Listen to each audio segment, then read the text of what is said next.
talaga kami sa disbursement, Sir Chair. In fact, according to the guidelines, the regular process that is requested is dapat meron talagang SARO, merong NSA, released to the LGU by the FBM through the Bangsamoro Treasury Office, Mr. Chair, and I'd like to ask whether COA would confirm that the documents that you have there complied with all of these requirements. Let me just start out from there. Attorney, before you proceed, nakalimutan ko lang po, I have manifested this and I would like to put in on record once again, and with the, if the members of this committee will join me, for the COMSEC to write an official letter to the chairman of the Land Bank with regards to the query or the request being made by Congressman Flores, if indeed, tama pong sinasabi ni attorney dito. Attorney, you're under oath, then submit to this committee yung sinasabi kong dokumento. At the same time, I will ask your president, first, second hearing natin, akala ko isang hearing lang to pero pag ganito tayo dito, baka paulit-ulit tayo dito. Now, I will ask your president, I will not invite him, but I might invite him at the third hearing. I will just ask him with regards to your opinion. See, COMSEC is directed to write a letter to the Chairman of the Land Bank with regards to opinion being made and given by the legal department in the person of Mr. Christopher. COMSEC. Mr. Chair, do I need to reiterate my question? Siguro, kasi baka nakataligtaan ni attorney. Please proceed. Yeah, can you confirm, Mr. Chair, COA, that based on the documents that were sent to you by MFBM, do require or do have already complied with the necessary requirements, say for example, special allotment release order, the SARO, the NCA, before this LGU received this particular amount by a form of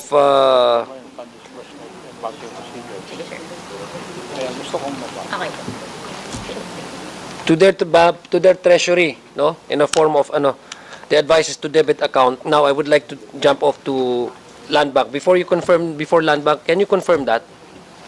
Yes, Mr. Chair. The NCAs and the SAROs were attached in the fund transfer vouchers. Okay, thank you. Do you have? I have here a letter submitted to you that this is the list of all local government beneficiaries of fiscal year 2024. Local Government Support Fund. Is this the same document that referenced earlier by Congressman Mujib Hataman? Can you confirm?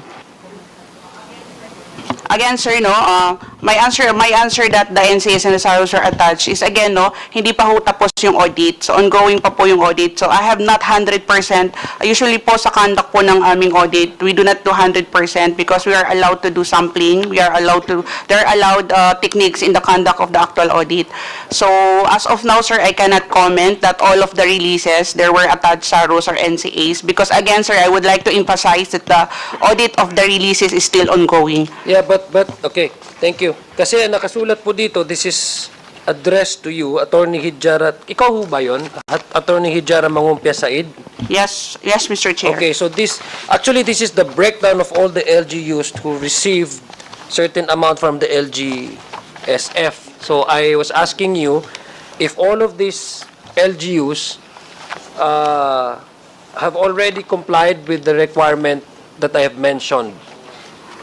As of now, Mr. Chair, I cannot comment if all of them because, again, the audit is still ongoing. So, based on my initial evaluation pa lang po ng mga fund transfer vouchers na na-evaluate ko po, there were attached NCAs and SAROs along with the other documents required for the fund releases. So, sa makatwid, yung sinabit po sa inyo ng MFBM ay incomplete. Pwede pong sabihin yon. The latest submission by the MFBM, Mr. Chair, is not complete because only the name of the local government units as well as the amount of releases were included therein. But actually, sir, in their submissions, it is attached to the voucher itself. I don't have it with me. Okay. But again, no, the audit is still ongoing, so we can confirm that later on. Yeah, but as far as all this, what date is actually reflected in the document or the report that submitted to you by MFBM? Para alam ko lang kung pareho tayo na binabasa. Are you referring, Mr. Chair, to the list Yes. dated February Yes. 13? Oh, Yes po. February 13, tama ba? Yes, Mr. Chair. Okay, so andito po yung listahan lahat. So, do you mean to say that not all of these lists, this breakdown of LGUs have already an attached SARO and NCA? Mr. Chair, For the again. record, gusto ko lang po Yes malaman. po, again, Mr. Chair, I cannot confirm as of now if all of these releases were supported with the SAROs and NCBs. Again, the audit is still ongoing, so I don't want to preempt the conduct of the audit, Mr. Chair. Okay, so po pwedeng sabihin natin na may mga breakdown dito na hindi pa nakasubmit ng SARO at saka ng NSA or hindi pa nakakomply. Is it safe to assume? Again, sir, Coming no. from your I don't want to answer. assume again, sir, because I have not conducted 100% audit So of all the releases. when do we expect your office would be able to audit all of these LGUs, the list of the LGUs that you have submitted to you? Do you have a timeline?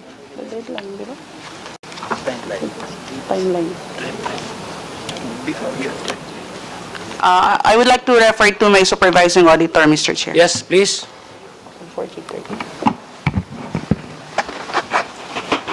The timeline should be on or before June 30, On because we are also waiting for the audit disposition of the resident auditors. Yeah. But can we expect, for example, a more expeditious or much faster and quicker auditing process on timeline?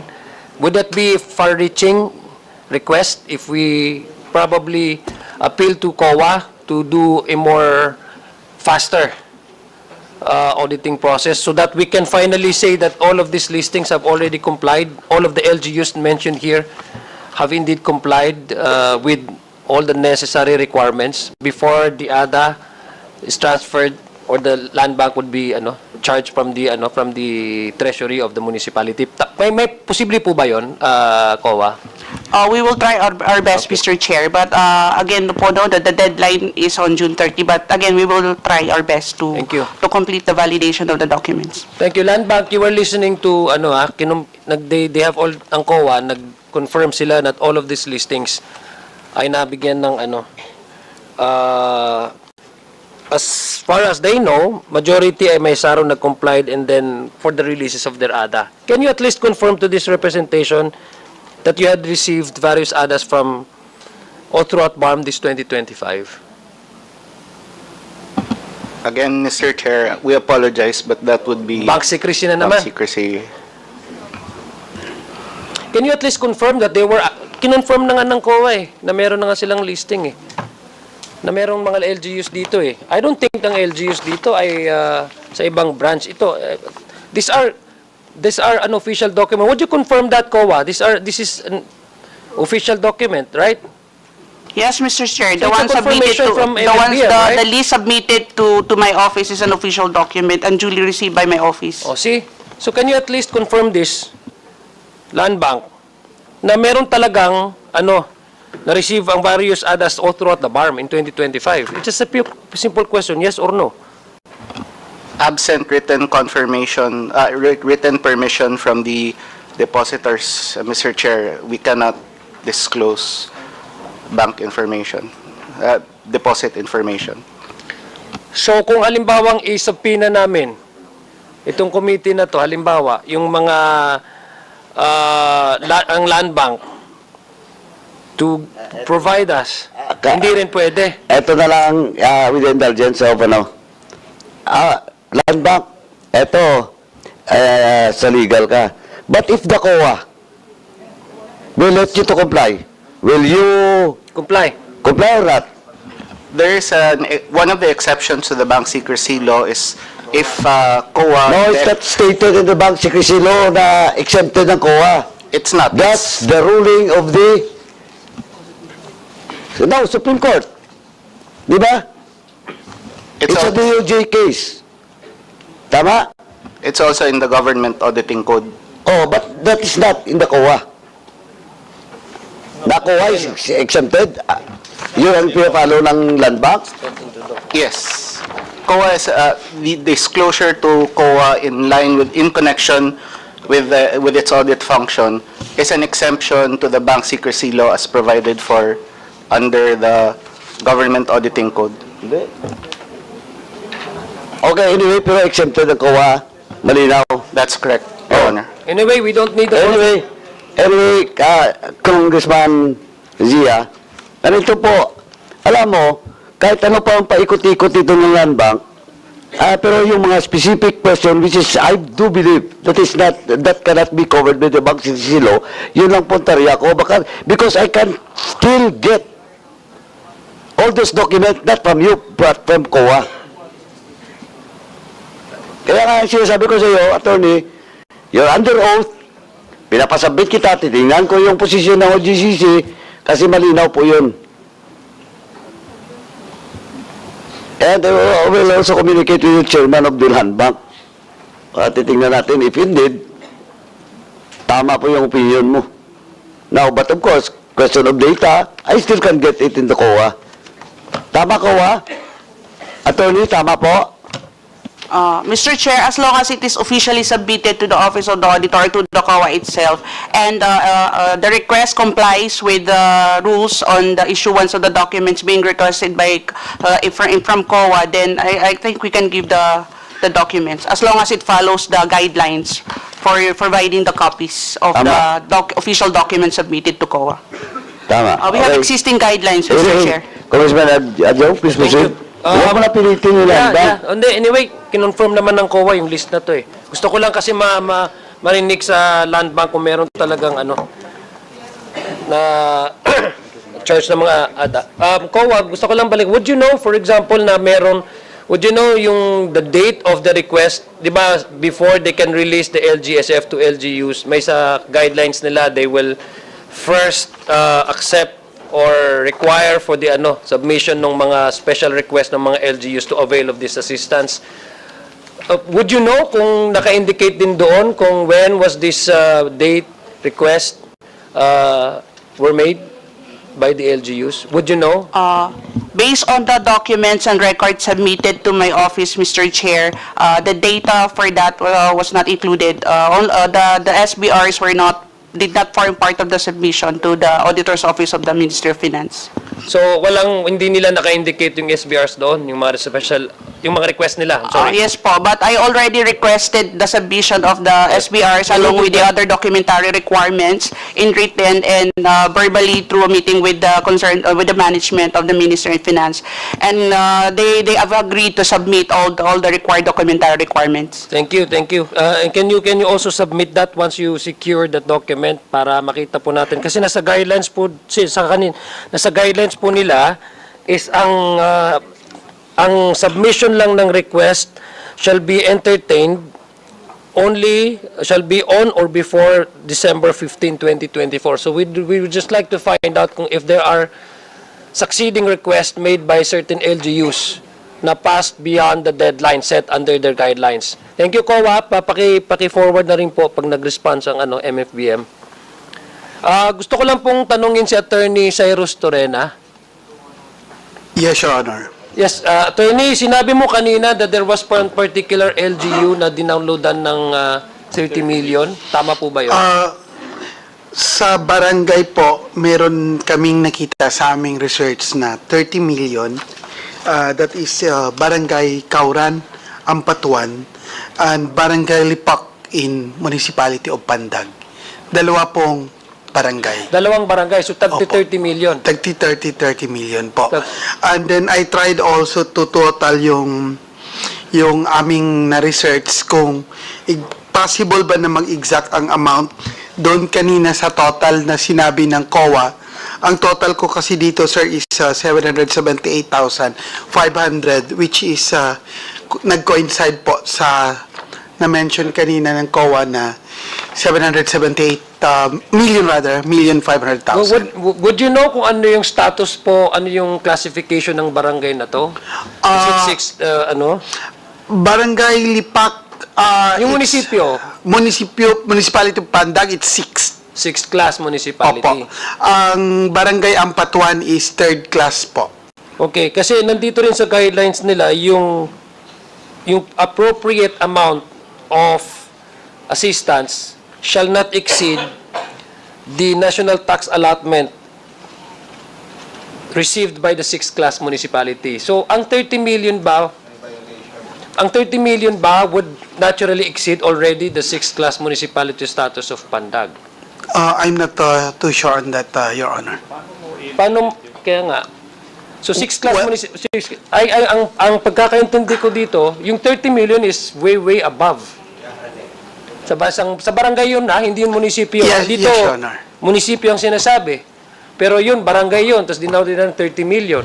I don't Opo. think that would qualify for a barangay to receive the 30 million assistance. Kasi nandun mismo sa guidelines sila, hindi dapat mag-exceed ngayong 6th class municipality. So normally, po pwedeng 6th class municipality, I don't know how to compute, but DBM, would you know?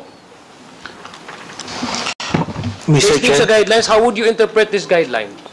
Ito, guidelines nila ito, Mr. Chair, as to the guidelines of the Bangsamoro and the interpretation of the level of municipality, I think it would be best po na si BLGF or si DOF yung makasagot dun sa classes of the municipalities po.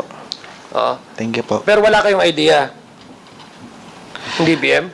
As Since you're to also part of the preparation of the budget.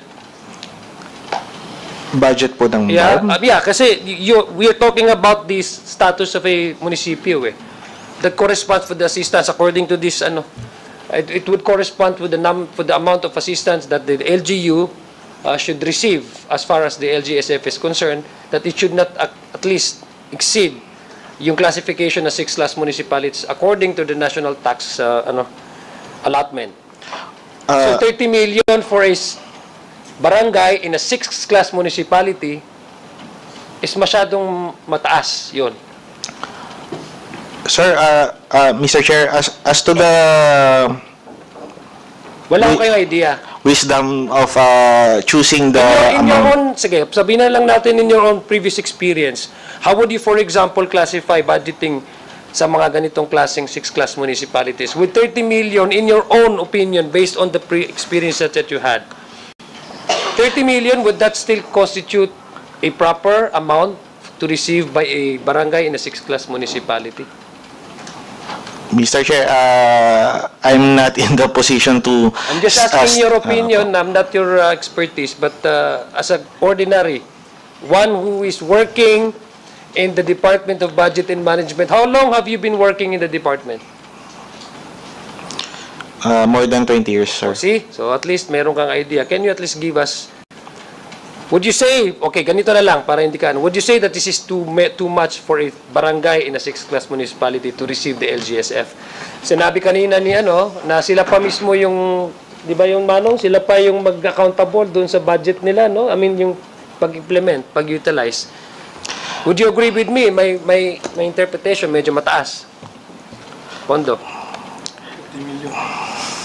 Sir, kasi po yung na-mention po is yung basis is yung NTA po, no? As far as do sa NTA po kasi po, it has several factors po. And it does not, at the moment, as far as my information is, knowledge is concerned, na hindi po kino-consider po do sa computation as to the NTA amount, yung kung 4th or to the 6th municipality po siya. Yeah, but Apo. it's under their guidelines nila silang nag-set nito eh. But anyway, Mr. Chair, I'd like to I'd like to request that we invite the Department of Finance sorry? Bureau of Local Government. Hindi, can you use the microphone para BLGF. Okay. Mr. Chair, for the next committee hearing. Second. Hindi, naano ko na, na-move. Second. There's a motion to invite a representative from BLGF. The next hearing, duly seconded. Any objections? The chair is none. The motion is carried. COMSEC is directed to prepare a letter inviting the representative from BLGF. Attorney, meron ka pa bang alam ng mga munisipyo na magkakapare-pareho ng 30 million or magkakaiba-iba? Yung 30 million na sinabi ko po, Your Honor, is sa barangay po, yun ang pinaka malaking nakatanggap sa barangay. But other barangays? Dalawang barangay po yung 30 million. Yung others is, kasi ang nasa listahan ko po na nakita ko, from 10 million to 30 million po ang bawat barangay. Nag-vary siya, sir. Mr. Chair, may I ask the Vice Mayor of Cotabato City? Wala siya, Vice Mayor. Vice Mayor. Yes, Honorable. Vice Mayor, nakatanggap din ho ba ang LGSF ng Cotabato City? Hindi ho ba? Yes po. As per the evidences na nandito po sa akin ngayon, meron pong na-receive ang LGU Cotabato City. Paano po pag sa inyong, alimbawa, procurement, hindi ho ba, kasi syempre magpo-procure kayo, hindi ho ba? Kasi nandito sa guidelines sila, ang paggamit ng LGSF is subject to the procurement law, budgeting, etc., di ba? Tama po ba yon? Yes po. So pag gagamitin po ninyo yung pondo na dinownload sa inyo sa Cotabato City, normally pag gagamitin yan, kailangan ng city ordinance, hindi ho ba? Kailangan po ng appropriation ordinance. Okay. So, doon sa particular na magkano po ba yung na-download sa Cotabato City? As per the copy that we have received, Mr. Chair, meron pong receive na 150 million pesos last December 20, 2024. 150 million pesos. Yes Anong po. date po ito na-receive nila? Na-download? December 20, 2024? 2024. Isang bagsakan lang to? Or in trans? Isang bagsakan lang po. Isang bagsakan. Yes po. Nagamit na po ba ito? Portion ng, portion ng 150 million? As per information, Mr. Chair, meron pong naibid amounting to 75 million pesos last January. Sinong nag-implement nito? Ang city government? Hindi po kami aware, Mr. Chair, dahil nga po, meron kaming letter addressed to the executive, but they refused to respond on our letter. Hindi ba pa bago nila gamitin itong pondo na ito, kailangan nila ng authorization from the SB? Kailangan po. Okay, so nag-adapt kayo, being a vice mayor na presiding officer ka ng SB, nag-adapt ba kayo? Would you know? Can you recall that there was an instance where you authorize, for example, the mayor or anybody to procure or utilize or implement these funds? Hindi po. Pati po yung pag-download ng 150 million pesos noong December 2024, hindi po aware ang Sangguniang Panglunsod. Okay. That is why we write a letter addressed to the executive and addressed to the MFBM para po to confirm kung tinanong po namin kung kino-confirm ba nila na meron na i-download na 150 million pesos sa Cotabato City or wala. But wala po silang response dun sa letter namin. Kailan po ninyo, ano yung sulat na yun? Sinulatan niyo yung MFBM, Mr. Chair? Yes po, Mr. Chair. Kailan po yan sinulatan? Check ko po muna, Mr. Chair. Can you, Mr. Chair, we'd like to request a copy of that letter para makita po natin paano po yung determination ng MFBM. Kasi mukhang magkakaiba-iba ang binibigay na LGSF na amount. Merong 30 million, 150, may 2 million, may 500. So, hindi uniform yung budgeting. Kaya nga, baka nga talaga, hindi nagmamatter sa kanila yung request ng LGU. In fact, there's also an information that I gather na may mga LGU, may mga barangays na nagsulat sila, hindi sila tatanggap, pero dinownload na pa sila, which is actually a violation of their guidelines. Kasi ang sinasabi sa guidelines, kailangan muna may request, ma-assess ng Chief Minister bago nila downloadan. The reason for that request is para ma-determine kung ano yung klaseng support ang gusto ng LGU. Kasi nakalista po dito, Mr. Chair, yung lahat ng mga menu or program na paggagamitan ng request ng LGU para sa LGSF assistance. So kaya nga po nagtataka kami bakit may 30 million, may 500. Kasi baka nga talaga maski yung hindi nag-request is downloadan ng ng pondo. So may ano po yung letter na yan? Ano pong sabi ng MFBM? Hindi po sila nag-respond? Vice Mayor? Hindi po sila nag-respond, Mr. Chair. And sinulatan po namin sila last January 23, 2025. But until now, wala pa pong response from them. Mr. Chair, we request a copy of that letter so that the committee may be may appreciate kung ano yung content ng letter. Na gusto ko lang tanungin si Vice ang COA. COA? Madam COA, attorney? Attorney, ito po yung Pardon, Your Honor. Yes, isa guidelines po nila tawag dito, pag-implement ng mga projects na to. Kasi ang sabi po sa guidelines, subject sa RA 9184, yung procurement law, yung auditing processes ng COA. Pag ang isang LGU dinownloadan at walang authorization, yung mayor, halimbawa, or LCE, para gamitin itong pondo na to, kasi that would also be the basis for their bids, competitive bids and awards committee para mag-operate, hindi ba? Would that be a clear violation, COA? That there was indeed a grave abuse of discretion na hindi nila kailangan ng ginamit nilang pondo without even requiring the SB to pass an ordinance? Again, Mr. Chair, no, I am not in position to comment on that. Kasi No, again, I'm just in theory. I'm not asking you about the specific Cotabato City case. I'm asking you in theory. So in theory, Mr. Chair, if there will be violations of RA 9184, by the way po, no, effective na po yung bagong procurement law. It's RA 12009. So if there will be violation of the new procurement law, then it's clear, sir, that kung hindi po na-follow yung provisions ng bagong procurement law po natin, there's a violation, sir. Nandun naman po yun sa batas. Pag sinabi po dun sa guidelines na kailangan nila itong reference about the reference doon sa procurement law, ano ba ang requirement sa procurement law? Hindi ba kailangan, for example, the LCU, before they can actually implement and utilize the funds, they need an ordinance from the SB? Hindi ba tama yun? There is no mention of an ordinance in the guidelines, sir. So ang nakalagay lang po dito kasi sa ang reference nila is procurement law eh. Yes, sir. Ang nakalagay lang po sa guideline, let me just emphasize po, ang nakalagay lang po sa Bangsamoro Budget Circular 2024-010 is that in the implementation and utilization of the LGSF fund, it has to comply with the provisions of RA 9184. Then yun pong provisions ng RA 9184, it is deemed read in the provisions of the Budget Circular. So do you mean to say that there's certain special arrangement when it comes to utilization of LGSF simply because the guidelines does not mention anything about that?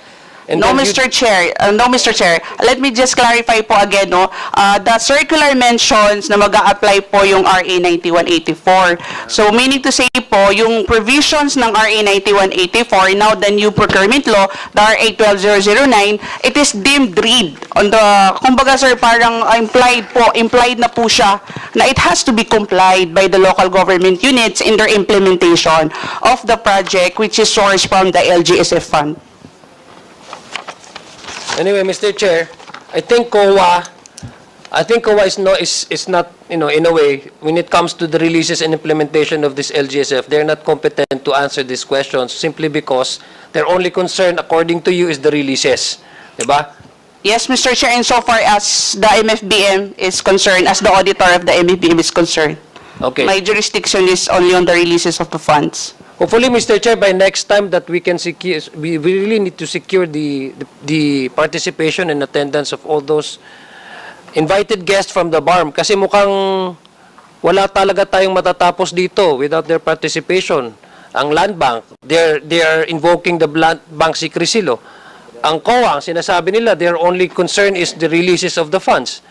So how would we be able to know exactly what happened and how the LGSF funds were actually utilized and released? So I think, Mr. Chair, it is incumbent upon this committee to make sure that all the invited guests from BARM should attend, at the very least, by Zoom, kung ayaw nila ng physical presence, Mr. Chair, in the next committee hearing. I have several questions I'd like to ask, Mr. Chair, pero hindi competent ang mga guests na nandito, Mr. to answer this question. Anyway, are you done? Yes.